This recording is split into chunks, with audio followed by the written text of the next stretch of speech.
Good afternoon and welcome back to Sahara TV. We have with us a guest actually coming via Skype from Washington, D.C. His name is Tope Folarin and he's the current winner of the prize for African writers, which is the Caine Prize. Tope, welcome to Sahara TV. Thank you so much. It's good to be here. And congratulations on your prize. Thank you. How do you feel? It feels amazing. I'd followed the Caine Prize for quite a long time. I started following the Caine Prize when I was at Oxford, and there's always this distance between, kind of reading a piece that you admire and seeing yourself maybe one day doing something like that. And what happened last Monday is that I was able to leap across that distance and become a Caine Prize winner myself. So it's incredibly edifying. Okay. Now, obviously, this must be one of your biggest prizes you have ever won in your life. Yeah, indeed. Okay. Now, this was through a story that you wrote, and the story is called Miracle. And I believe this is a story about how, based in Texas, in an African community, and he's talking about prophets. And are you a Christian yourself? I'm a Christian, yes. Okay, so obviously there's been an inspiration or some kind of influence in how this story came about. Can you briefly break it down to us? Sure. So I spent the first 13 years of my life in Utah, and then my family moved to Texas when I was about 13 and a half, 14. And part of the reason we moved to Texas was because my father and my mother wanted to be closer to other Nigerians. There obviously weren't a lot of Nigerians in Utah. Right. And once we arrived in Texas, we began going to, I guess you could call them kind of Nigerian churches, and specifically kind of Yoruba churches in the Dallas area. And that was, for me, my first introduction and exposure to Nigerian Pentecostalism. And so my story is based in this milieu, this setting, because I'm quite familiar with it. And I wanted to tell a story about a young child who desperately wants to be part of a community. And I thought that if I utilize certain structural tools that I could tell the story I wanted to tell, which is, kind of at the outset of the story, it's a story of a community. And so the voice that I use is a first-person plural voice, a we voice. Right. And the community is talking about its desires, its hopes, its fears. And then at the midpoint of the story, the prophet calls forth an individual from the masses, the protagonist of the story. And the story then becomes the kind of interaction between the prophet and the young child. And so I wanted to tell a story again about, this kid who wants to join the community, and the prophet who recognizes that and who offers him a way to do it, but at the same time tells him that if you want to join this community, there are certain things you have to do. Okay, so there's obviously a parallel to your life and the character. In some ways, sure. I mean, in some ways. Okay, now you got this prize for the best African writer, new writer. Sure. So this question is a little off, but let me just ask it anyway. I like to ask questions. You're an American-born Nigerian. Yes. Okay, and several times I encounter people of maybe Nigerian ethnicity or some other parts of Africa, and they say, my parents are Nigerian, I am American, that kind of.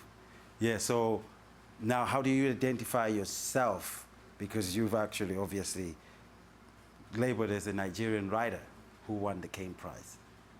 I'm a Nigerian-American writer, and I've never backed away from that. And, it was actually, when Transition submitted my story for the prize, I insisted that I be identified as a Nigerian-American. Look, it would be disingenuous for me to retreat from my American identity. I mean, it would be completely disingenuous because I've spent most of my life here. At the same time, it would be disingenuous for me to act as if I haven't been deeply influenced by the fact that my parents are from Nigeria, that I, spent a small part of my childhood in Nigeria, and that I grew up in a Nigerian home for all intents and purposes. So I find it fascinating that people constantly want to kind of pin someone down on a map, because essentially that's what's happening. And I understand the impulse. But at the same time, I really embrace my status as somebody who inhabits that space between, kind of 2 or 3 or 4 solid and perceivable identities. I am who I am. I'm an individual who's a combination of, I think a number of different traditions, and identities and perspectives. And I think that enables me, hopefully, as a writer of fiction, to bring multiple perspectives to my work.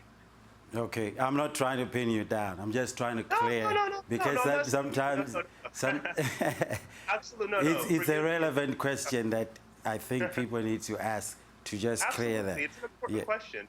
Okay, now when you write a story and it's judged, sometimes people say, do you need foreigners to go to Africa to tell?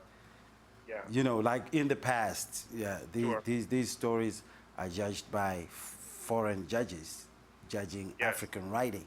And sometimes you want to figure and find out what do they know about African culture, African tradition, and all that. So what is your feeling and what's your take on that kind of situation? It's also an important question because all the points you raise are legitimate and important. You know, this idea that the Caine Prize for African Writing is decided by a panel of judges who are from around the world, who are based in the UK. The award is given at the Bodleian Library at Oxford University. It's a very kind of interesting sort of portrait, if you will. But that said, though, I would offer two comments in response. First, I would say that most, or many, I'd say, and I'm tempted to say most, but I don't have numbers in front of me, but my suspicion is that most African writers of note who are relatively young have gone through the Caine process. Even those who kind of, criticize the Caine Prize have at some point or another benefited from being on the short list or have been selected by the Caine Prize organization to go to various kind of writing workshops around Africa. And so I think the Caine Prize presents a kind of pipeline of new African talent, and that's an incredibly important thing. I think about myself. Nobody knew who I was before the Caine Prize, and now people are interested in what I have to say in my writing, and that's all because of the Caine Prize. And so I'm enormously grateful because I consider myself as one who's trying to continue a tradition that was inaugurated by folks like Achebe and Soyinka and Ngugi and those sort of wonderful writers. Second, I would say that it's important that as time moves on, that there are more indigenous, if you will, kind of organizations based on the continent that foster African writing talent, and I think that is beginning to happen, and I think that will continue to happen. And I frankly think that in the short term, at least, there's space for both kinds of organizations. The wonderful thing about the Caine Prize is that because it is situated in the UK, it garners a lot of press attention for the shortlist and for the winner. And I think that's a positive thing for writers who are otherwise kind of writing and toiling in obscurity. Right. Now, like you said, people have started to take notice of you. Yes. And I know that even your fellow Nigerian writer, Chimamanda Adichie. Yes. I'm not too sure whether she trivialized the Caine Prize or yourself, but maybe you can quote what she said and then also tell us your response. So I guess part of the brouhaha is around an interview she gave to the Boston Review. What did she say in there? Well, I read the interview a few days ago, so I can't quote it verbatim, but my sense is that she basically said that the Caine Prize wasn't kind of the arbiter of the best African writing, that she, teaches workshops in Nigeria, and she had a number of stories in her own inbox. I think she called it her mailbox, which were worthy of acclaim, that sort of thing. And that's, my first response is to say that I admire Chimamanda greatly as a writer. I loved Purple Hibiscus. I loved Half of the Yellow Sun. I've yet to read Americana, but from the extracts I've read, it's also of a high standard. So I admire her as a writer, and I have since her first book. Secondly, Chimamanda herself was on the shortlist back in 2002. So she's somebody else who kind of, I think her stature as a writer was aided by the Caine Prize process. And so it's somewhat interesting that she's, now claiming that the Caine Prize perhaps isn't as important or isn't, it's not the central arbiter of best African writing. But that said, she's entitled to her opinion. She has been a major voice on the African literary scene for the past decade or so. And, my only responsibility as a writer is to write as well as I can, to be the best writer I can be. And that's my focus. Right. Whatever she wants to say, whatever anyone else wants to say, that's their prerogative. My responsibility is to put out work that is really, really good. And that's the thing that I'm focused on. At least now they know that there is a Tope Folarin, a writer, and Exactly. And, you know, also a that's Caine a Prize tremendous winner. blessing. So, yeah, that's the most important thing. Okay, so now some people have figured out ways in which to win prizes for writing winning stories.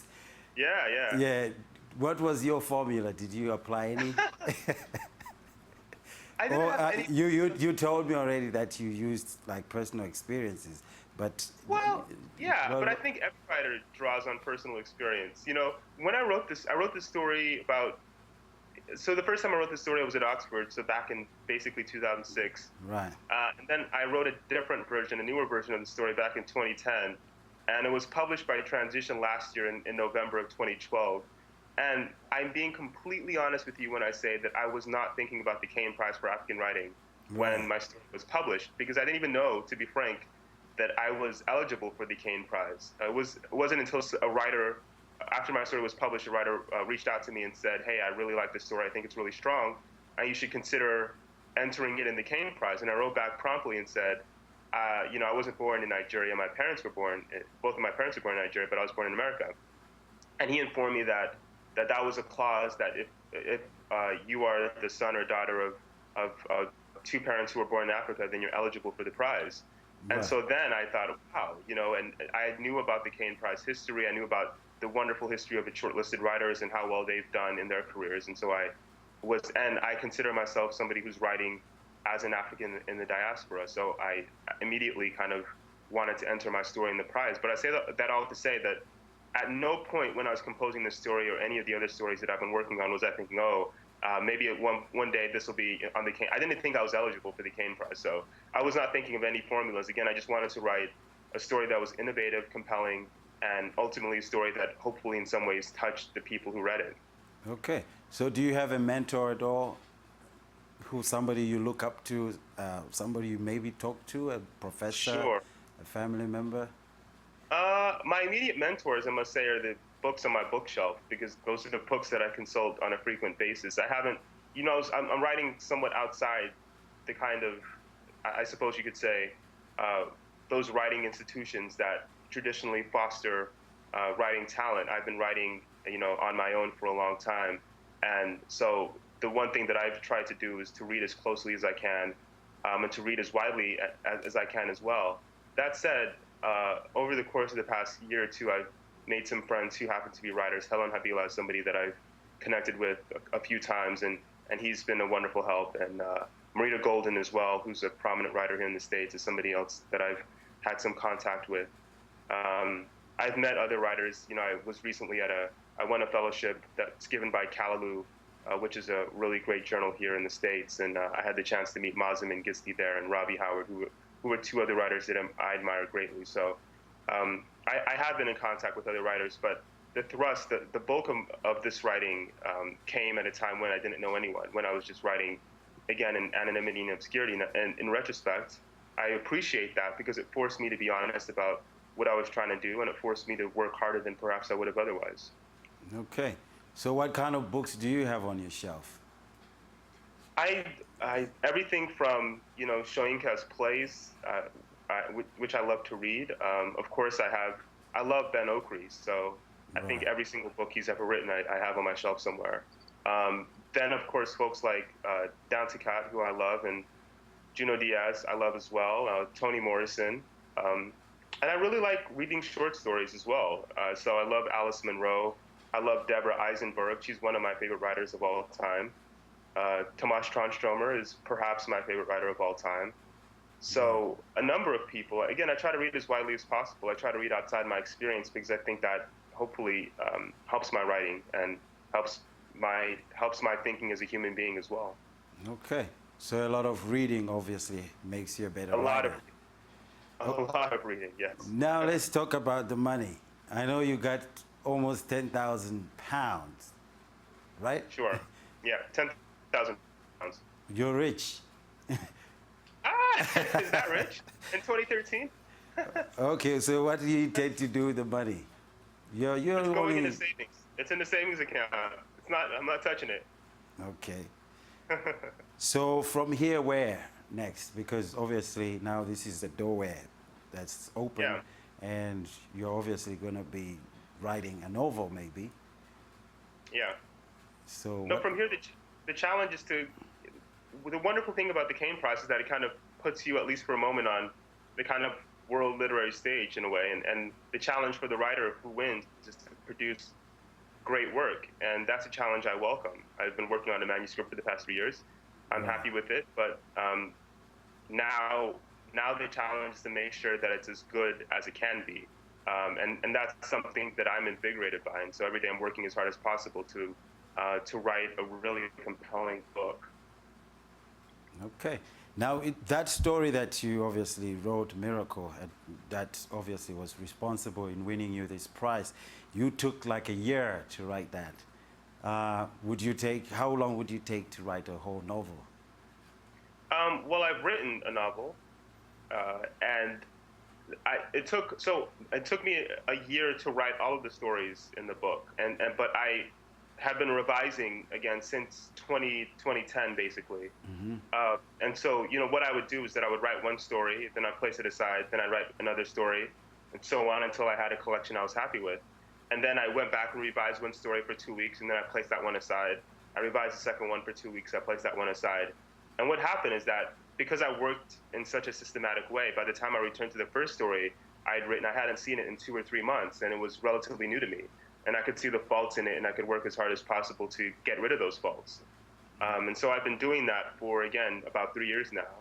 And Miracle is a result of that process, and I have other stories that I've worked on that are a result of that process. And so, again, I'm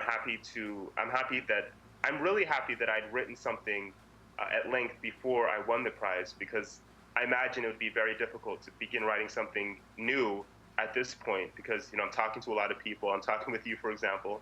Typically, I'd be writing during this time, and I'm talking with, and I'm doing a lot of other things as well. So I'm glad that now I'm able to focus on revising as opposed to drafting. Okay. So what advice would you tell a future and upcoming writer, somebody sitting at home watching you, maybe in Nigeria, maybe in Zimbabwe, maybe somewhere? What would you tell them?